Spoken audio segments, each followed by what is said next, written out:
Juan Cheput ha sido congresista de la República, intentará nuevamente llegar al Parlamento, pero con él tendremos, por supuesto, la posibilidad de hablar de diversos temas de coyuntura. ¿Cómo está, señor Cheput? Bienvenido. ¿Cómo estás, Carlos? Un placer, efectivamente. Bueno, usted va con el número 1, ¿cierto? Sí, en el partido Contigo. La lista de Contigo. A ver, en primer lugar, quería comentarle sobre el caso César Villanueva, ¿no? Usted ha sido de la bancada oficialista, César Villanueva fue presidente del Consejo de Ministros. ¿Cree usted que fue un error del presidente de la República ponerlo en su entorno, nombrarlo en el Ejecutivo, tomando en cuenta que estos procesos, y sobre todo el de San José de Sisa, no era de ahora, ¿no? Venía de antes? Claro, y no olvidemos que tanto Mercedes Arauz como el que habla, dijimos públicamente que aquella persona que había protagonizado el proceso de vacancia que al final terminó en la renuncia de Pedro Pablo Kuczynski no podía ser presidente del Consejo de Ministros. ¿Y qué dijo César Villanueva en público? Él dijo de que lo que yo estaba planteando era incorrecto, pues él de ninguna manera iba a ser premier, pero el presidente Martín Vizcarra insistió, y aún más, se le pidió al propio Martín Vizcarra que no lo nombrara, y él, contra viento y marea, lo impuso como presidente del Consejo de Ministros. Después de toda esta situación que se ha presentado, ¿por qué cree usted que el presidente impuso, tomo sus palabras, al señor Villanueva? Porque es su amigo, se conocen desde hace mucho tiempo. ¿Solamente por eso? Y porque efectivamente, creo yo, hay especulaciones en ese sentido. El señor Villanueva debe saber mucho de su paso como gobernador del señor Martín Vizcarra. Acá no olvidemos que ambos están vinculados al tema de la construcción. Ambos han estado vinculados a Odebrecht, sea a través de consorcios o a través de empresas propias, y ambos han desarrollado una amistad a lo largo de los últimos años. Y aún más escandaloso que la propia detención del señor César Villanueva es el silencio del presidente de la República. El señor Martín Vizcarra no dice absolutamente nada de este hecho que es escandaloso y que atañe directamente a su gobierno. ¿Por qué? Porque ha sido presidente del Consejo de Ministros, porque ha sido la persona que protagonizó el proceso de vacancia de Pedro Pablo Kuczynski, porque el señor Villanueva ha dicho que él participaba en reuniones con el fujimorismo, con el aprismo, y también coordinaba con Martín Vizcarra sobre los avances de este proceso de salida de Pedro Pablo Kuczynski. Entonces, el señor Martín Vizcarra ahora guarda silencio, cuando en otros casos, como por ejemplo por Salvador Jerez y por Carlos Brus, era muy locuaz y los condenaba públicamente. Ahora guarda silencio y no dice absolutamente nada de este caso que involucra a su ex premier en casos de coimas. Usted dice que, de acuerdo a las versiones, le sabría algo César Villanueva a Martín Vizcarra. Sí, no tengo la menor duda, es algo que hay que investigar. ¿Una especie de presión, cree usted, para nombrarlo en el... No, sino que simplemente eran compañeros de ruta, ¿no? Se sabían mucho mutuamente y sobre todo, no olvidemos... Pero eso no se puede descartar, ¿no? No hablo en este sentido específico, pero cuando existe este tipo de conocimientos, ¿no? de temas ocultos, siempre hay una forma de presión, ¿no? Así es, yo obtengo mira, algo a cambio de mi silencio. Pero hay otras cosas. Todo lo que está sucediendo tenemos que verlo como en un rompecabezas. Acabo de ver un tuit del Ministerio Público en el cual aparece el fiscal Taboada, brazo derecho del señor Rafael Vela, que es enviado a su lugar de origen. Bueno, pues una persona que es brazo derecho del señor Rafael Vela, que se ponga a negociar con el señor César Villanueva y con otros fiscales para ver la forma de brindarle información que puedan sabotear el proceso de investigación contra César Villanueva, y el señor Vela no sabe nada. ¿Cuántas veces los fiscales especializados de Lavajato, por meras especulaciones, han condenado a la gente y han llamado a los partidos políticos? No se puede determinar en este momento, señor Cheput, si es que el fiscal Vela no sabía nada. O sea, no, por eso te digo, tiene que haber una investigación de acuerdo, para determinar la responsabilidad de este fiscal. De acuerdo con la investigación, pero por eso, desarrollando mi hipótesis, ¿cuántas veces el señor Vela o el señor Domingo Pérez, por simples especulaciones o en mi caso por una declaración periodística, ellos han procedido a decir, se le invita a que declare, o simplemente esta es una organización criminal, o de frente van al máximo de la sanción? Y ahora que un miembro del equipo Lavajato, como el señor Taboada, participa de reuniones y parece que no fue la única reunión. ¿Para qué? Para socavar el proceso, brindando la información al señor Villanueva para que de esa manera se beneficie, y el señor Vela no sabía nada. De repente no sabía. Eso lo determinarán las investigaciones. Pero ya es un elemento... tomado algunas medidas correctivas o le parece muy...? No, me parece reactivas, no correctivas. Porque ¿qué hubiera pasado si eso no se hubiera descubierto por intervención de otra fiscalía? Ellos están reaccionando. O sea, no es que ellos hayan investigado. Ante la evidencia de que el señor Villanueva está conversando con fiscales, los tienen que separar. Pero ¿qué me hubiera imagino, pasado si no señor hubiera habido Chaput, que investigación? se descubre esta situación por justamente las indagaciones o diligencias que se han realizado. De otros sectores de la Fiscalía. A raíz de eso es que justamente se ordena, ¿no?, la detención preliminar de Villanueva y también de otros implicados. Así es, pero no como, como parte... No salió esto del pero azar. no, de acuerdo, pero no como parte del equipo Lavajato, sino Ajá. de otros lugares por una investigación por narcotráfico, según lo que tengo entendido. Entonces, acá estamos viendo cómo el equipo Lavajato, que también es necesario señalarlo, en algunos casos son muy blanditos y en otros casos son muy duros, han tenido a personas involucradas en estos procesos de afectación del debido proceso, que son los que han estado conversando con el señor Villanueva. ¿A qué cree que se debe el silencio hasta ahora, ¿no?, del presidente de la República? Que él está completamente involucrado en este caso de Villanueva, no ha sido involucrado políticamente, ¿eh? A eso me refiero. Políticamente, ¿por qué? Porque ha sido su presidente del Consejo de Ministros y como tal, toda la prédica de lucha contra la corrupción, pues se desmorona. Pues él insistió en el nombramiento de César Villanueva, a pesar de que ya se le señalaba de que él había sido el entusiasta vacador de Pedro Pablo Kuczynski. Ahora, ¿por qué ese entusiasmo? Porque esa preferencia, y no solamente hay que ver al señor Villanueva, no olvidemos que el señor Villanueva coordinaba con el Daniel Salaverry, que luego llegó a ser presidente del Congreso, y Daniel Salaverry también estaba dentro de las personas allegadas a Martín Vizcarra. Entonces, en ese proceso de investigaciones, todo se va a saber. ¿Cómo fue ese complot? ¿Por qué impulsaron la caída de Pedro ¿Está Pablo usted diciendo que Daniel Salaverry tendría algo que ver en esta situación vinculada con el intento de...? No, lo que estoy diciendo es que el presidente de la República estaba al tanto de los procesos que estaban llevando a la vacancia de Pedro Pablo Kuczynski. O sea, él no ha sido una persona que se enteró por los periódicos de que obligaron a renunciar a Pedro Pablo Kuczynski. Él estaba al tanto porque le informaban. Y la persona que más le informaba era César Villanueva. Y César Villanueva coordinaba con el vocero de ese entonces del fujimorismo, que era Daniel Salaverry. Y ellos estaban entusiasmados buscando firmas a las 3 de la mañana para la moción de vacancia contra Pedro Pablo Kuczynski, y ahora vemos el porqué. ¿Quién estaba detrás de ese impulso moralizador del señor Villanueva? ¿Odebrecht? ¿Intereses económicos? ¿El afán de tomar el poder para llevarse mejor con Odebrecht? Todo eso se tiene que investigar. ¿Usted cree que Odebrecht está...? No, yo creo que acá hay mucho que investigar. Estoy lanzando hipótesis de trabajo. ¿Hay indicios de eso para usted? Es que lo que sucede es que este señor ha sido coimeado. ¿Odebrecht ¿Y cuál detrás era? de la asunción de...? No, por eso. ¿Cuál es la razón ¿De Martín por Vizcarra? la cual se desvivía por sacar a Pedro Pablo Kuczynski, el señor Villanueva y el señor Vizcarra?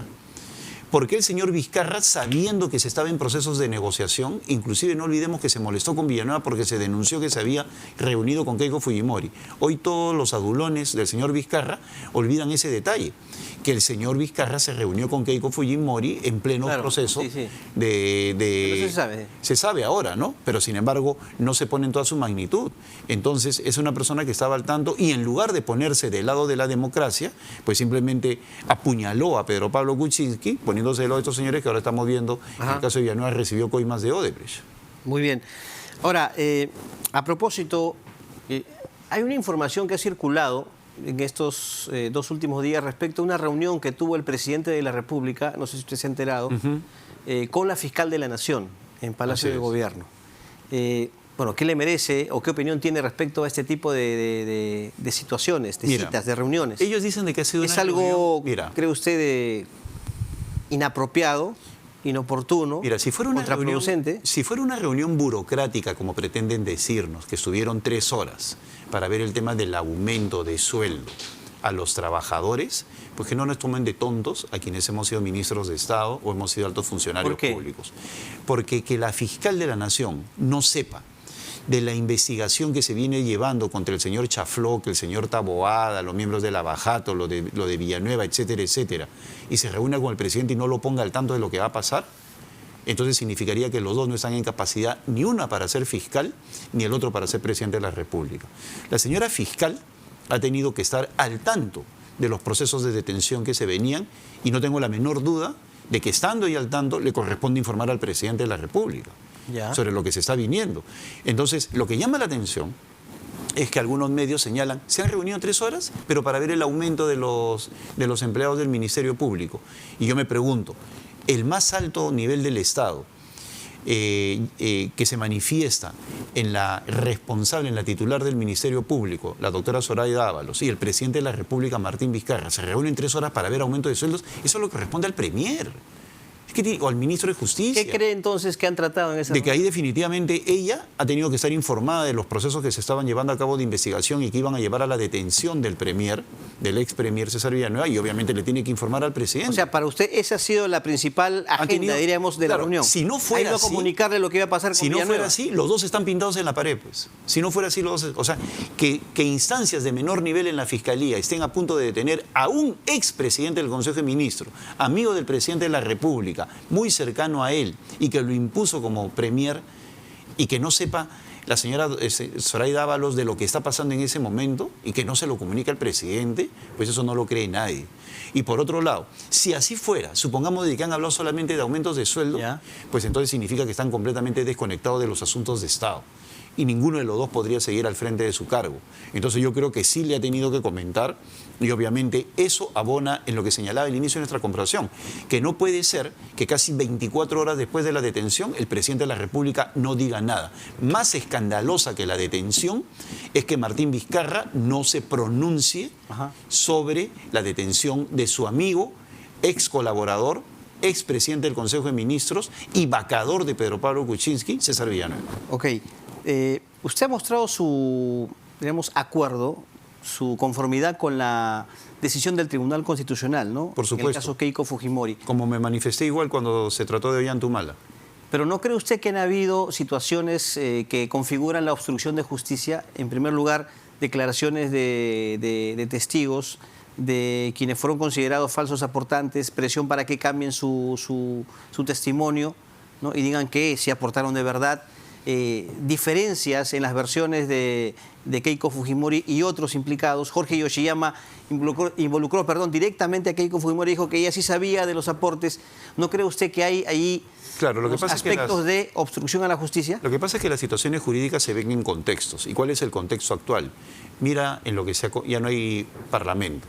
Los 73 miembros de ese parlamento que tenían una mayoría hegemónica o ya no existen. Pero perdón, la obstrucción no se habría dado únicamente a nivel de parlamento. Lo que pasa es que yo no hay que centrar todo en ese de acuerdo, pero estoy desarrollando, ¿no? O sea, el parlamento ya fue disuelto, la impericia política de Fuerza Popular es evidente, el papel que han desarrollado algunos de sus operadores ha sido penoso, entonces las circunstancias políticas hoy en día no dan para que se pueda calificar de obstrucción porque simplemente no tienen la hegemonía política ni la fuerza como para poder cambiar el rumbo de los acontecimientos. O sea, es una situación Pero es lo que pasó antes. O sea, en el momento en que justamente se solicita la prisión preventiva es cuando los fiscales ven esta forma de obstrucción. Ya, lo que yo creo es de que en esos momentos no se manifieste esa obstrucción y más bien creo de que el fiscal Vela y el señor Domingo Pérez deben acelerar su trabajo para que procedan a acusar o exonerar.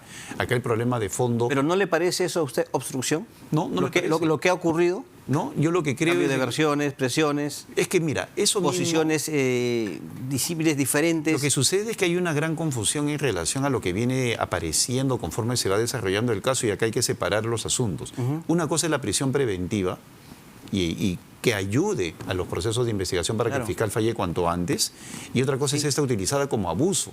Yo creo de que no cambia la situación de Keiko Fujimori el hecho de que ahora se encuentre fuera de los rigores de la prisión preventiva. Los que tienen que hacer su trabajo para acusar o de lo contrario exculpar son los fiscales, que no dilaten. Ellos les han dado 18 meses y que de una vez procedan a fallar en un sentido u otro. Ellos tienen los elementos de juicio suficientes. Y si consideran que hay nuevos indicios, pues que vuelvan a pedir la prisión preventiva.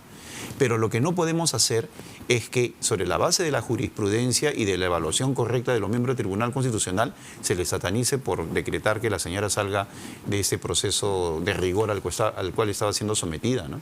Así es. ¿Y le parece también justa la decisión de archivar la investigación en contra de Pedro Chávarri por la remoción de los fiscales? No, eso me parece escandaloso. Porque yo creo que ahí ha habido evidencias de que ha habido un intento de intromisión en el trabajo de los fiscales. Y aún más, yo investigué al señor Chávarri y ese era uno de los temas que se trataba en la subcomisión de acusaciones constitucionales. Y ahí nosotros señalamos que el deslacrado, el intento de remover a los fiscales, el pedir información del caso Odebrecht, una cosa tras otra, pues obviamente estaba demostrando un interés desmesurado de parte del señor Chávarri que ameritaba una investigación. Y no olvidemos que fue el único caso por el cual el Congreso autorizó al Ministerio Público a que se investigara. O sea, si ha podido empezar el fiscal a investigar al señor Pedro Chávarri fue porque el Congreso lo autorizó. En ese caso pero lo que específico. se dice es que el Congreso también tiene mucha responsabilidad en la configuración de la... ¿no? Claro, porque había otros casos mucho más graves. El caso de Chávarri. Porque había otros casos más graves, los dos informes míos que fueron mandados al archivo, porque todo eso hubiera permitido que el abanico de investigación sea mucho más amplio. Si estamos hablando de 10 casos, se limitó a uno solo. Y ese solo, que era el deslacrado, lo han mandado al archivo. Entonces esa es una situación muy grave. Ahora, ¿quiénes son los únicos que podrían empezar a trabajar activamente para sacar del cargo al señor fiscal Chávarri? Pues la Junta Nacional de Justicia. En ese sentido, el proceso de selección tiene que empezar a la brevedad posible para tener una Junta Nacional de Justicia, pues si en ese momento no se puede remover, no se puede ratificar, no se puede suspender a un fiscal o a un miembro del Poder Judicial, es porque no hay Junta Nacional de Justicia y todo está recayendo sobre la Junta de Fiscales o sobre lo que es el Congreso de la República. Quería preguntarle ahora con respecto a su postulación. ¿Qué propuesta lleva en concreto al Congreso, al próximo Congreso, si es que obviamente usted logra ingresar? Parece que, bueno, hacemos especulaciones obviamente porque siempre los número uno, ¿no?, en este sistema de votación que hay en el país tienen las de ganar. Pero ¿usted qué propone, qué plantea? Mira, en primer lugar mi deseo máximo tiene que ver con la recuperación del prestigio del Congreso y trabajar activamente con eso. Yo no estoy dentro de aquellos que quieren volver al Congreso para destruirlo desde adentro, sobre todo aquellos que se la pasaron pidiendo su disolución y ahora se desesperan por tratar de postular nuevamente y quieren quitar todos los instrumentos que sirven para el uso efectivo de un parlamentario. Yo creo que lo fundamental es recuperar el prestigio sobre la base de la institucionalidad y para eso hay que recuperar los pilares del Congreso, que son fiscalización y legislación, en ese orden, y obviamente la representación. Y dentro de los proyectos específicos me interesa mucho aquellos que tengan que ver con la reactivación económica. Yo creo que hay que dar un marco adecuado y para eso se requiere un trabajo con el Ministerio de Economía para lograr una reactivación económica efectiva y dentro de ello los procesos de regionalización y descentralización, que yo veo que hoy día se dan medidas facilistas, ¿no?, de simplemente enviar plata cuando el problema es mucho más complejo. Pero ¿Respaldaría usted una propuesta de vacancia presidencial? Mauricio Mulder lo ha dicho con todas sus palabras, con todas sus letras. Así es. ¿Y usted? Yo creo que no es el momento. Yo creo que no existen ni las circunstancias ni el momento y aún más, si se tiene que llegar a una situación como esa, pues tiene que ser como consecuencia no del impulso de un parlamentario, muy respetable desde cualquier punto de vista, pero que tendría que ser consecuencia de una adecuada investigación. Si existe una investigación y si surgen nuevos elementos, como por ejemplo que el que podría darse una vinculación con César Villanueva, algo extraño, pues la vacancia cae por su propio peso. Pero simplemente... Y bajo la figura estricta de la disolución del Congreso, la constitucionalidad... Bueno, esa es otra cosa. Tenemos que ver primero qué es lo que va a plantear el Tribunal Constitucional. Es un elemento que no podemos dejar de lado. Ya este día 4 de diciembre vamos a ver cuáles son los resultados según esa audiencia. Y yo creo que una vez que se dirima lo que señala el Tribunal Constitucional, pues podrá venir el proceso evaluatorio sobre lo que pasó. Ahora, en lo que a mí respecta, a título personal, yo sí creo que ha habido una destrucción del orden constitucional y que se han aprovechado de las debilidades del propio reglamento del Congreso y de la falta de pericia política de la mesa directiva para llegar a este extremo. ¿Y esa destrucción del orden constitucional para usted no configuraría una causal? Si es que hay de por medio una adecuada investigación, pero yo creo que la gente, la ciudadanía en estos momentos está esperando otra cosa de este Congreso que va a tener 15 meses por delante. Si en estos 15 meses nos vamos a dedicar a eso y nos vamos a olvidar de lo fundamental, que es crear las condiciones para un mejor Parlamento en el 2021, pues vamos perdidos. Muy bien. Don Juan Cheput, muchas gracias. Gracias. Muchas gracias y por supuesto, como decimos con todos los postulantes, suerte. Gracias, muchas gracias, Carlos. Muy bien, Juan Cheput estuvo con nosotros. Vamos a la pausa, amigos televidentes. Luego conversaremos con Gino Costa vía telefónica, ¿no? El protagonista, no sé si él lo buscó, ha sido algo involuntario de su parte, pero protagonista de la sesión el día de hoy en la Comisión Permanente del Parlamento. Regresamos.